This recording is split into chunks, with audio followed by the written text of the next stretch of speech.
টাকা থাকলেও যন্ত্রণা, টাকা না থাকলেও যন্ত্রণা। এটার বাস্তব প্রমাণ হইলাম আমি নিজে। আমার কাছে এখন এতগুলা টাকা, 20 টাকার নোট, আবার 20 টাকার নোট, আবার 20 টাকার নোট, আবার 50 টাকার নোট, আবার 500 টাকার নোট।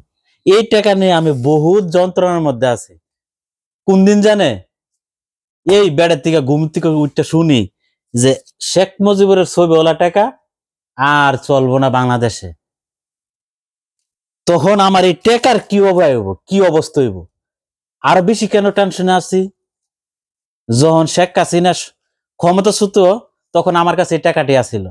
এক্সচেঞ্জে গেছিলাম জলদি করে যে টাকাটি চেঞ্জ করুন, এক্সচেঞ্জওয়ালা কি বলছে জানেন, বাংলাদেশের বর্তমান অবস্থা ভালো না, আমরা এখন আর বাংলাদেশের টাকা নিতে পারবো না, কখন কি হয় বলা যায় না।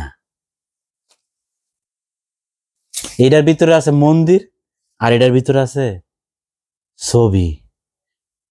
বহুত চিন্তা টেনশনের মধ্যে আছে। যদি টাকা অচল করে দেয় তো বিদেশের মাটিতে তো এটা চালানো কোনো অবস্থায় সম্ভব না। বাংলাদেশে যারা আছে তারা তো দুইরা মুইরা গিয়া একটা সময় দিলে ব্যাংকে গিয়ে টাকাটা পরিবর্তন করতে পারবো। আমি প্রবাসী কি করব? আমার কোনো উপায় বুদ্ধি নাই। বহু চিন্তা টেনশনের মধ্যে আছে। কথায় আছে টাকা থাকলেও যন্ত্রণা, না থাকলেও যন্ত্রণা। আর আমি আছি এই টাকা নিয়ে বহুত যন্ত্রণায়। আমার মতন কে কে প্রবাসে দেশের টাকা নিয়ে ঘুরতেছেন আর চিন্তা টেনশনের মধ্যে আছে, আমার ভিডিওর নিচে একটা কমেন্টস করেন।